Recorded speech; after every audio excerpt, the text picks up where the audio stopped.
चलिए सभी को जय हिंद। और आप सभी एक बार बता दो साउंड वगैरह ठीक जा रहा है तो एक बार यस लिख दो। और सभी को सॉरी इसलिए क्योंकि पीडीएफ दे नहीं पाए हैं, आज आपका पीडीएफ लिख दूंगा, ठीक है। ध्यान में नहीं थोड़ा सा था तो इसके लिए क्षमा चाहेंगे आप सभी बच्चों से कि आपको पीडीएफ नहीं मिल पाया 2 क्लासेस का। तो बिल्कुल अगला जो क्लासेस आज ख़त्म होगी उसके बाद आपको, ठीक है, कल मॉर्निंग में पीडीएफ आपको टेलीग्राम पे मिल जाएगा, ठीक है ना। तो सभी से थोड़ा सा क्षमा चाहेंगे, पीडीएफ नहीं मिल पाया आप लोगों को, मैंने बोला था और दे नहीं पाया। चलिए तो हम लोग पढ़ के आ रहे हैं। चलो अब बिना किसी लेट के बस हमें 20 से 25 मिनट का ही समय रखना है, ज़्यादा बिल्कुल समय नहीं करेंगे। तो हम लोग पढ़ रहे हैं बेसिक इनऑर्गेनिक केमिस्ट्री, और बार बार हम यही चीज़ कह रहे हैं, बेसिक इनऑर्गेनिक केमिस्ट्री का पढ़ना बेहद ज़रूरी है। अदरवाइज हम चैप्टर स्टार्ट कर सकते थे, क्योंकि चैप्टर स्टार्ट करते तो उसमें बहुत सारी चीज़ें इससे रिलेटेड रहती, आपको समझ में नहीं आती।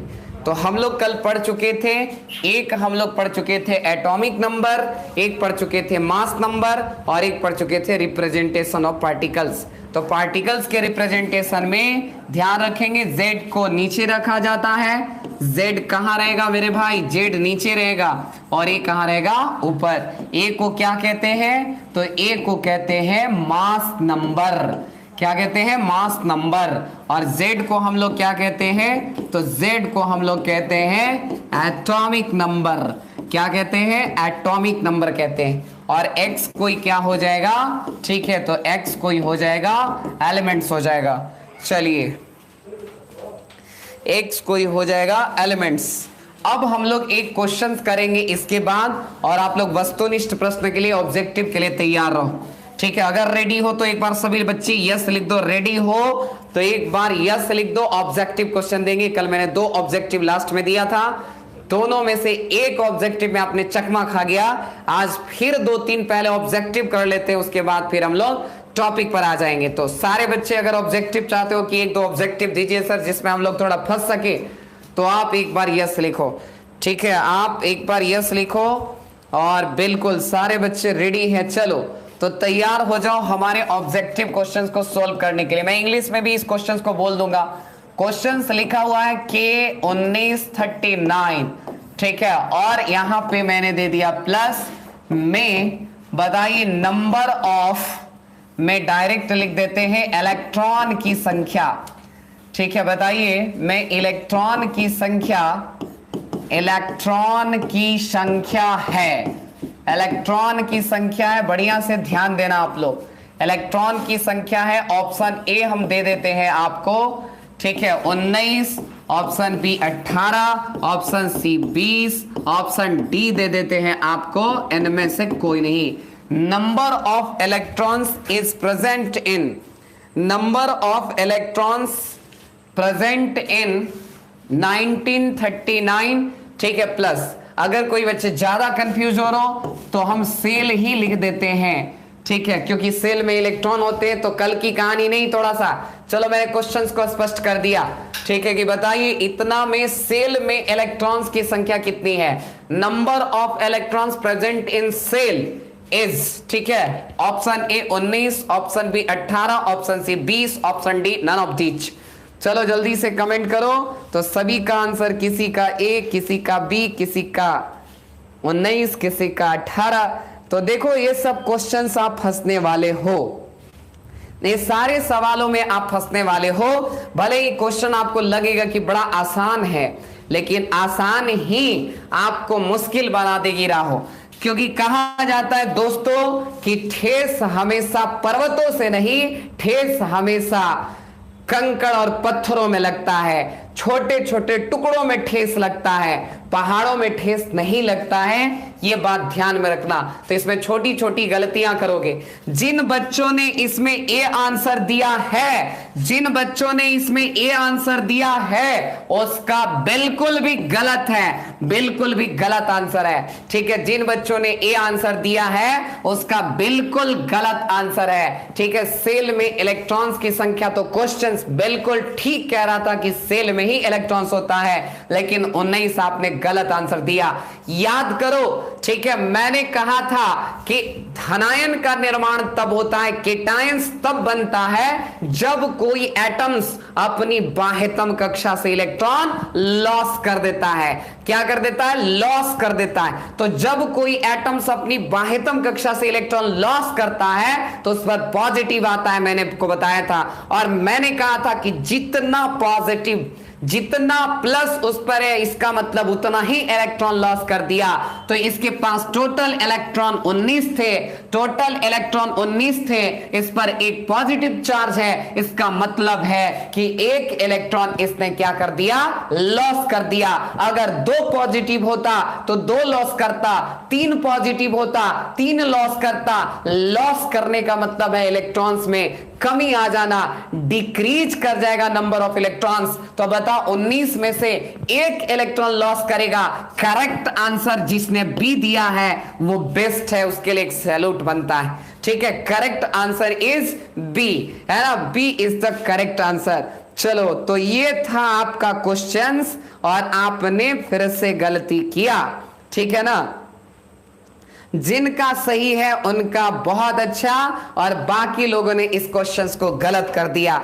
चलो, अगर एक और क्वेश्चंस इसी तरीके का देखते हैं, क्या आप उसको सही कर पाओगे या गलत कर पाओगे? अगर आप रेडी हो तो एक बार जोरदार तरीके से यस लिखिए, ठीक है ना? एक बार यस लिखिए। इस तरह के क्वेश्चंस हैं। अगला क्वेश्चंस आप देखो, अगला क्वेश्चंस मैं फिर आपको देता हूं, बड़ा गौर फरमाना और देखते कितने बच्चे इसको सही कर पाते हैं। ऑक्सीजन 8, यहां पर मैंने दे दिया 16 और यहां कर दिया 2- में प्रोटॉन की संख्या बताइए, ठीक है, या इलेक्ट्रॉन्स की संख्या के सेल में उपस्थित इलेक्ट्रॉन की संख्या है, नंबर ऑफ इलेक्ट्रॉन्स की संख्या, यानी नंबर ऑफ इलेक्ट्रॉन्स। बताइए, ऑप्शन ए दे देते हैं, ऑप्शन ए दे देते हैं, ठीक है, 6, ऑप्शन बी दे देते हैं 10, ऑप्शन सी दे देते हैं 8, ऑप्शन डी दे देते हैं 0। जल्दी से इसका कमेंट कीजिए, बताइए इसका क्या आंसर हो जाएगा। ठीक है, देखते हैं कितने बच्चे सही कर पाते हैं। सबका मेल बनिए, 10 आ रहा है, किसी का 6 आ रहा है, ठीक है, किसी का 10, किसी का 6। तो अभी तक तो 6 सिर्फ और सिर्फ एक बच्चे का देखे थे, अब तुम भी बदल लो भाई। मैंने देखा है निरंजन कुमार 6 दिया था, मैंने कमेंट में उसको देख लिया, है ना? बाकी सारे के सारे बच्चे बी आंसर दे रहे हैं। देखो भैया, बिल्कुल आपने सही सोचा कि सर 8 इलेक्ट्रॉन्स यहां पे है और 2 इलेक्ट्रॉन्स माइनस लग गया। आप मूर्ख बना रहे हैं हमको, 2 इलेक्ट्रॉन माइनस लगा है। माइनस का मतलब इलेक्ट्रॉन गेन करना, इलेक्ट्रॉन को अपने अंदर समा लेना, इलेक्ट्रॉन को अपने अंदर प्रवेश करा लेना। तो अगर हमारे पास 8 इलेक्ट्रॉन था, 2 इलेक्ट्रॉन प्रवेश कर गया, तो टोटल इलेक्ट्रॉन कितना हो गया? 10 हो गया मेरे दोस्त। तो आंसर करेक्ट इज बी। तो पॉजिटिव रहे तो घटा लेना है, निगेटिव रहे तो जोड़ देना है। अगला देखते हैं आप सही कर पाते हो या नहीं कर पाते हो। चलिए अगला क्वेश्चंस देखो। अगला क्वेश्चंस मैं आपको देता हूं N7 और यहां पर मैंने दे दिया 14, यहां पर मैंने दे दिया 14 और यहां पर मैंने कर दिया 3- में, ठीक है, प्रोटॉन की संख्या है, ठीक है, प्रोटॉन की कुल संख्या दे देते हैं। प्रोटॉन की कुल संख्या बताइए, यहां से लिख दिया प्रोटॉन की कुल संख्या कितनी है। नंबर ऑफ टोटल प्रोटॉन्स निकाल देना, total number of protons. Option A मैंने दे दिया 10, ऑप्शन बी मैंने दे दिया 5, ऑप्शन सी मैंने दे दिया 7, ऑप्शन डी मैंने दे दिया 0। जल्दी से अब बताओ इसमें कितने आंसर होंगे नंबर ऑफ प्रोटॉन्स। जल्दी से कमेंट करो आप सभी बच्चे, देखते हैं कितना दिमाग लगा पाते हो आप सभी। 10 आ रहा है, किसी का 7 आ रहा है, किसी का 3 आ रहा है, किसी का कुछ आ रहा है, किसी का कुछ आ रहा है। चलिए, तो इसमें नंबर ऑफ प्रोटॉन्स पूछ रहा था। तो देखो भैया, जो एक्स्ट्रा दिमाग लगाते हो कि देखिए आपने हमको फंसा फंसा दिए सर, 7 ई है, 7 में से 3 जोड़ देंगे तो 7 और 3 कितना, 10। मेरे भाई, मेरे नादान परिंदो, ठीक है, नादान भाइयों, यहां प्रोटॉन पूछ रहा था। अगर इस पर निगेटिव या पॉजिटिव आता है तो सिर्फ इलेक्ट्रॉन का नुकसान फायदा होगा, इस बात को समझ जाओ। प्रोटॉन्स डोनेट नहीं करेगा, इलेक्ट्रॉन्स डोनेट करेगा। प्रोटॉन्स गेन नहीं करेगा, इलेक्ट्रॉन्स गेन करेगा। तो अगर इलेक्ट्रॉन्स पूछता तो जोड़ते, प्रोटॉन ज्यों का त्यों रह जाएगा। तो Z is equal to P is equal to ये, यानी करेक्ट आंसर क्या हो जाएगा, C हो जाएगा। फिर खा गए चकमा। फिर एक बार आपने चकमा खाया तो देखो इस तरह के क्वेश्चन आपसे पूछे जाएंगे, ठीक है, और आप चकमा पर चकमा खाते चले जाओगे। आ रही बात समझ में? तो इस टाइप से क्वेश्चन लगेगा कि आसान है, मुस्कुराएगा क्वेश्चन देख के, घोलटेगा पहले एक बार कि पहले घोलट लेने दो, लेकिन पता चलेगा कि आंसर आपने गलत करके आया। तो नंबर ऑफ प्रोटॉन्स पूछ रहा था तो कोई परिवर्तन नहीं होगा, नंबर ऑफ प्रोटॉन्स ज्यों का त्यों रह जाएगा। आगे बात समझ में? ठीक है, तो इसका थोड़ा ख्याल रखिएगा। अगला क्वेश्चन हम लोग आते हैं के बाद टॉपिक को पकड़ लेंगे। तो बिल्कुल हमारे पास 15 मिनट में, ज्यादा हमें प्रेशर नहीं लेना है चूंकि आ रहा रहता है। अगली बात, अगली क्वेश्चंस की तरफ बढ़ते हैं। क्वेश्चंस मैं देता हूं आपको और आप सोल्व करके बताना, ठीक है, कि एक एलिमेंट्स, या डायरेक्ट मैं लिख देता हूं, यहां पर मैंने लिख दिया 20 और यहां पर मैंने लिख दिया 40, ठीक है। मैं बताना है प्रोटॉन और न्यूट्रॉन, ठीक है, न्यूट्रॉन की संख्या का, ठीक है, एवरेज वैल्यू, औसत मान क्या है। प्रोटॉन और न्यूट्रॉन की संख्या का औसत मान क्या है, ठीक है, मान, औसत मान पूछ रहा है प्रोटॉन और न्यूट्रॉन की संख्या का। प्रोटॉन और न्यूट्रॉन की संख्या का औसत मान क्या है। ऑप्शन ए दे देते हैं 40, ऑप्शन बी दे देते हैं 0, ऑप्शन सी दे देते हैं 20, ऑप्शन डी दे देते हैं नोट, यानी इनमें से कोई नहीं। बताइए, देखो ऑप्शन देने से पहले आंसर आ रहा था, ठीक है, ऑप्शन देने से पहले ही आंसर आ रहा था। इसमें ज्यादा समय बिल्कुल नहीं गवाएंगे मेरे दोस्त, मेरे भाई, है ना। देखो भैया, इसमें कह रहा था कि प्रोटॉन और न्यूट्रॉन की संख्या का औसत मान, तो सबसे पहले इसमें निकाल लो Z is equal to P is equal to E। बताइए Z कितना है, 20, तो P भी 20 और E भी 20। n कैसे निकलेगा, n निकलता है इसमें से, इसको घटा लेते हैं तो 40 में से 20 घट जाएगा और n इज इक्वल टू क्या आ जाएगा, 20 आ जाएगा। तो प्रोटॉन की संख्या 20, न्यूट्रॉन की संख्या 20, दोनों का एवरेज वैल्यू पूछ रहा था। तो 20 प्लस 20 लगा देंगे, दो फैक्ट है ना, 20 प्लस 20 दो फैक्ट लगाएंगे, यानी 2 से भाग लगा देंगे तो आपका आ जाएगा 40/2 और 40/2 यानी आंसर करेक्ट इज, ठीक है, क्या हो जाएगा, सी इज द करेक्ट आंसर हो जाएगा। सी इज द करेक्ट आंसर हो जाएगा कि average value of number of protons and neutrons in present in, ठीक है, x20 40। तो बिल्कुल आंसर हो जाएगा आपका सी इज द करेक्ट आंसर। चलो एक दो और क्वेश्चन करते हैं, एक दो और सवाल हम लोग करेंगे, उसके बाद टाइम बचेगा तो जरूर आगे बढ़ेंगे। चलिए अगला क्वेश्चन फिर से एकदम बिल्कुल दिमाग को थाम के रखो, दिल को थाम के रखोगे तो सिर्फ और सिर्फ ख्याल दूसरों का आएगा, इसलिए दिमाग को थामिए, चूंकि यहां पर दिमाग का यूज करना है, दिल का यूज मत करो, ठीक है ना, दिमाग का यूज करो। और अगला क्वेश्चन मैं आपके सामने पेश करता हूं और ध्यान से बताना क्या आंसर हो जाएगा। हमने क्वेश्चंस दिया आपको, हमने क्वेश्चंस आपको दिया कि CH4 में टोटल नंबर ऑफ इलेक्ट्रॉन कितने हैं, टोटल नंबर ऑफ इलेक्ट्रॉन है।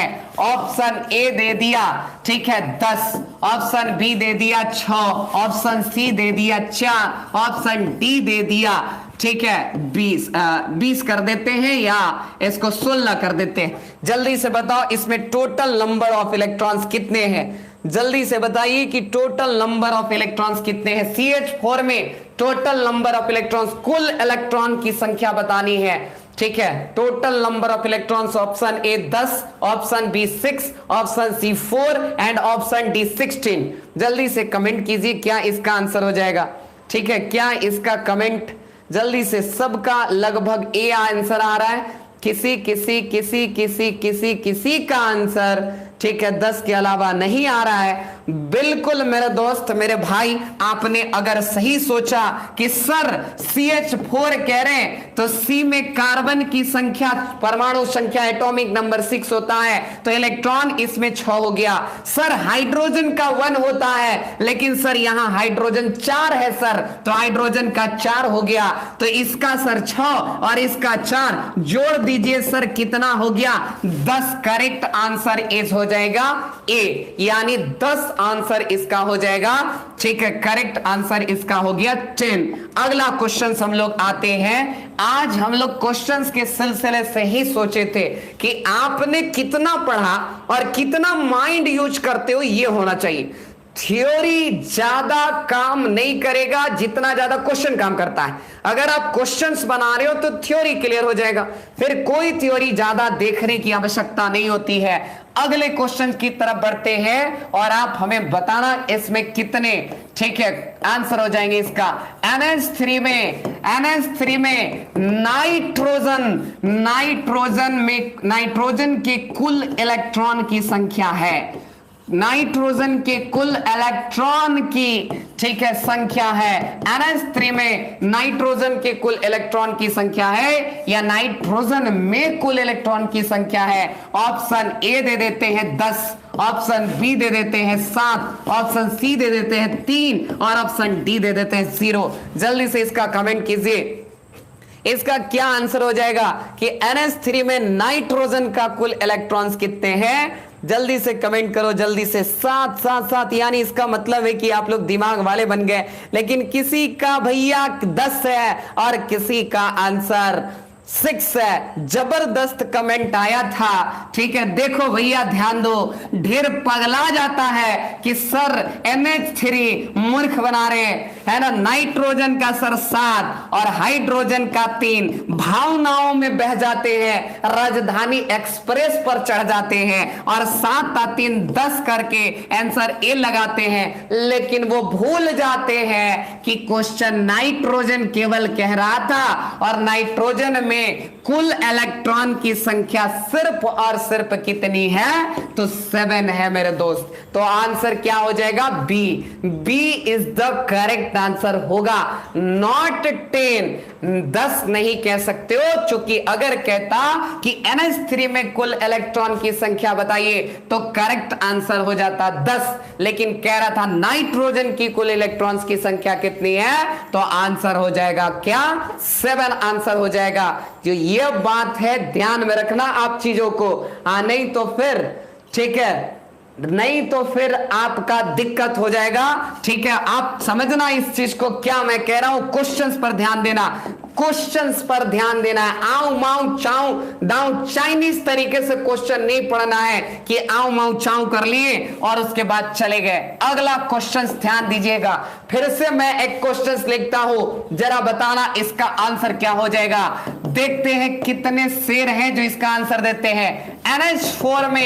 NH4 प्लस में टोटल इलेक्ट्रॉन की संख्या है, टोटल इलेक्ट्रॉन की संख्या है। ऑप्शन ए दे देते हैं 11, ऑप्शन बी दे देते हैं 10, ऑप्शन सी दे देते हैं 12, ऑप्शन डी दे देते हैं 0। ठीक है, या ऑप्शन डी दे देते हैं 1। जल्दी से बताइए इसका करेक्ट आंसर क्या हो जाएगा। ठीक है, जल्दी से बताइए क्या इसका करेक्ट आंसर हो जाएगा।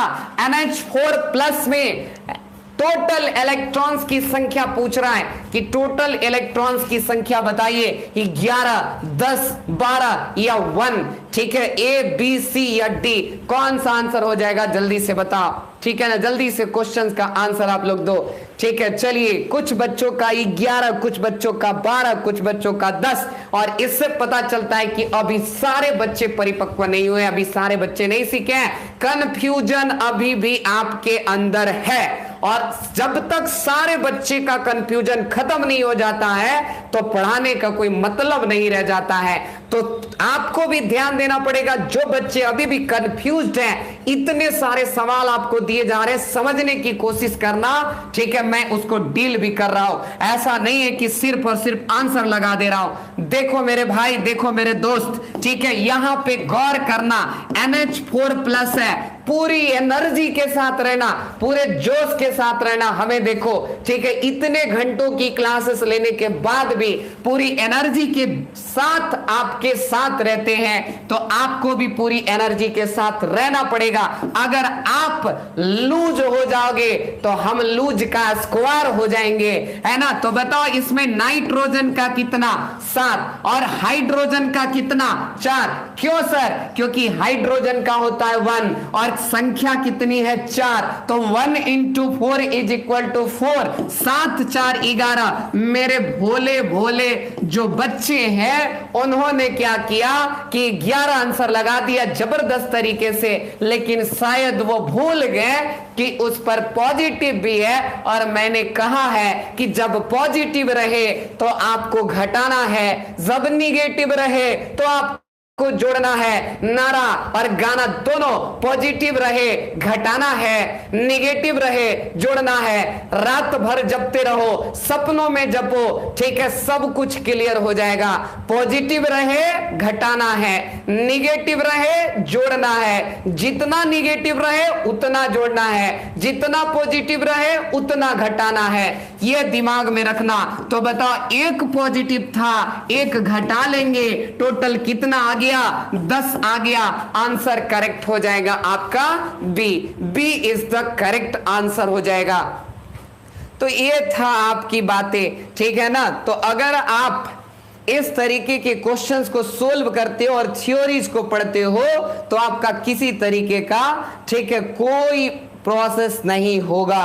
आ रही है बात समझ में? ठीक है ना, ध्यान देना, बिल्कुल बिल्कुल। तो इसमें ध्यान देना, इसका मतलब यही है। तो भाई बस पॉजिटिव रहेगा तो घटा देना, इलेक्ट्रॉन पूछेगा तो, और निगेटिव रहेगा तो उसको क्या कर देना? जोड़ देना। लेकिन ध्यान रहे यहां इलेक्ट्रॉन ही पूछना चाहिए। अगर गलती से प्रोटॉन, तो तू एकदम कहेगा कि नहीं, एकदम हमको घटाना है, हमको जोड़ना है, घटाना है, हटाओ। अगर क्वेश्चन ऐसे कर दिया कि बताओ भैया, अगर क्वेश्चन ऐसे कर दिया कि NH4+, या मान लेते हैं आपको कह दिया कि SO4 2- में, ठीक है, कुल प्रोटॉन कितने हैं, प्रोटॉन की संख्या कितनी है, तो जरा एक बात बताना कि बच्चे गलती करेंगे, कहे कि हटो हमको घटाना है 2, लेकिन मेरे दोस्त प्रोटॉन्स कह रहा है, तो प्रोटॉन्स की संख्या सल्फर में कितना? 16 और ऑक्सीजन में कितना?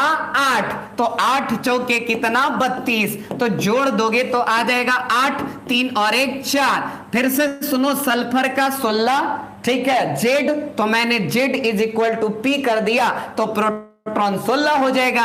और 8 है ऑक्सीजन का, तो 8 चौके 32 और जोड़ दोगे तो कितना आ जाएगा? 48। लेकिन इलेक्ट्रॉन कहता तो 2 जोड़ देते 50 हो जाता, और अगर प्रोटॉन कह रहा है तो आंसर 48 ही रहेगा, उसमें जोड़ने घटाने का सिलसिला नहीं चलेगा। इसका ख्याल आपको रखना है थोड़ा सा। आ रही है बात समझ में? तो इसका ख्याल आपको रखना पड़ेगा, तब जाकर के क्लियर होगा। नहीं तो अगर आप हड़बड़ी करते हो तो उसमें गड़बड़ी का शिकार हो जाएगा, है ना। अब बस आज का एक टॉपिक पढ़ लेते हैं, बस 2 मिनट रुकना है और बस एक ही टॉपिक पढ़ के निकलेंगे, ज्यादा कुछ नहीं। और वो टॉपिक है कि आपको सिर्फ और सिर्फ इतना ध्यान रखना है कि अगर कोई एटम्स है तो पूछे कि एटम्स में क्या रहता है, तो कहना कि एटम्स में सेल रहता है। एटम्स में क्या रहता है? ऑर्बिट रहता है। एटम्स में क्या रहता है? एनर्जी लेवल रहता है। ठीक है, ध्यान रखना इस चीज को। एटम्स में कौन है? सेल। अब पूछे कि सेल में कौन होता है, तो कहना कि सेल में सब सेल होता है। सेल में क्या होता है? सब सेल होता है। पूछे कि सब सेल में कौन होता है, तो कहना कि सब सेल में ऑर्बिटल होता है। ठीक है, ऑर्बिटल होता है। और अगर पूछे कि भैया ऑर्बिटल में क्या होता है, तो कहना कि भैया ऑर्बिटल में इलेक्ट्रॉन होता है। क्या होता है? इलेक्ट्रॉन होता है। तो इलेक्ट्रॉन से मिलना इतना आसान काम नहीं है। इलेक्ट्रॉन से मिलने के लिए आपको ऑर्बिटल के यहां जाना होगा, ऑर्बिटल से मिलने के लिए सबसेल के यहां जाना होगा, सबसेल से मिलने के लिए सेल के यहां जाना होगा, और सेल से मिलने के लिए एटम्स के यहां जाना होगा। सोच लो इलेक्ट्रॉन्स कहां है? इलेक्ट्रॉन्स ऑर्बिटल्स में है। और ध्यान रखिएगा ऑर्बिटल क्या है सर? ठीक है, सबसेल क्या है सर? सेल क्या है सर? इन तमाम चीजों के बारे में जानकारी हम हासिल करेंगे। ठीक है, क्वांटम नंबर जब पढ़ेंगे तब। तो मैं आपको क्वांटम नंबर की थोड़ी बहुत स्टोरी जरूर बता दूंगा कि what is quantum number, quantum number का अवशेष जरूर बताऊंगा। लेकिन ये फॉर्मेट याद रखना मेरे भाई, एटम्स में सेल, सेल में सबसेल, सबसेल में ऑर्बिटल, ऑर्बिटल में इलेक्ट्रॉन। याद रखना इस चीज को, एटम्स में सेल, सेल में सबसेल, सबसेल में ऑर्बिटल, ऑर्बिटल में इलेक्ट्रॉन। अब जैसे सोचो अभी आपके पाए जाने की संभावना सबसे ज्यादा कहां है? तो आपके घर पे कोई पुल पर से अगर देख रहा है तो आपके सबसे ज्यादा पाए जाने की संभावना पुल पर है। क्या तुमको कोई अभी इंडिया में खोजेगा तो क्या तुम मिल पाओगे? तो इंडिया में तो हो, लेकिन अगर ऑल ओवर इंडिया में अगर आपको कोई खोजता है तो आप नहीं मिल पाओगे। लेकिन अगर इंडिया में कहेगा बिहार स्टेट में खोजो इस बंदे को, ठीक है ना, तो बिहार स्टेट में मिलने की संभावना ज्यादा है मेरे दोस्त। अब कहे कि बिहार में भी अगर खोजेगा तो पता चलेगा कि वहां भी थोड़ी संभावना कम हो गई, तो बिहार के पटना जिला में आएगा, पटना जिला के पालीगंज में आएगा, और पालीगंज के आपके घर में जाएगा तो आपके पाए जाने की संभावना सबसे ज्यादा आपके घरों में होगी। ठीक है, हमें सबसे ज्यादा पाए जाने की संभावना हमारे स्टूडियो में होगी, हमारे कोचिंग में होगी, है ना, यह बात है। तो उसी तरीके से इलेक्ट्रॉन के पाए जाने की संभावना सबसे ज्यादा कहां है? ऑर्बिटल में है। ठीक है ना, तो हम अगले क्लास में बात करेंगे, क्योंकि हमारा टाइम बिल्कुल हो चुका है, टाइम हमारा इसी तरीके से हो चुका है। तो ध्यान रखिएगा इस चीज को। एक ऑर्बिटल में एक और, रुको रुको रुको, अभी रुको, अभी नहीं जाना, रुकना है, रुकना है। आपसे पूछे कि एक ऑर्बिटल में कितने इलेक्ट्रॉन्स होते हैं? एक ऑर्बिटल में मैक्सिमम इलेक्ट्रॉन की संख्या 2 होती है मेरे भाई। एक ऑर्बिटल में मैक्सिमम कितना इलेक्ट्रॉन रह सकता है? 2 रह सकता है। और इस बात का जानकारी हम लोग प्राप्त करेंगे, और नहीं तो आज के बाद से आप याद रखो कि एक ऑर्बिटल में मैक्सिमम कितने इलेक्ट्रॉन्स? 2 इलेक्ट्रॉन्स हो सकते हैं। और इस फॉर्मेट को याद रखना, कल आएंगे तो सेल के बारे में बतलाएंगे, सबसेल के बारे में बतलाएंगे, ऑर्बिटल्स के बारे में बतलाएंगे। ठीक है ना, कि ऑर्बिटल्स का शेप बतलाएंगे कि ऑर्बिटल का शेप क्या होता है, जैसे S orbital, P orbital, D orbital, F orbital, इन सब का शेप क्या होता है, डंबल, डबल डंबल, इन तमाम चीजों के बारे में जानकारी कल हासिल करेंगे। कल बेहद इंपॉर्टेंट क्वेश्चंस भी करेंगे और क्लास भी आपका इंपॉर्टेंट होगा। तो आज के लिए बस इतना ही। Thank you very much. जय हिंद, जय भारत।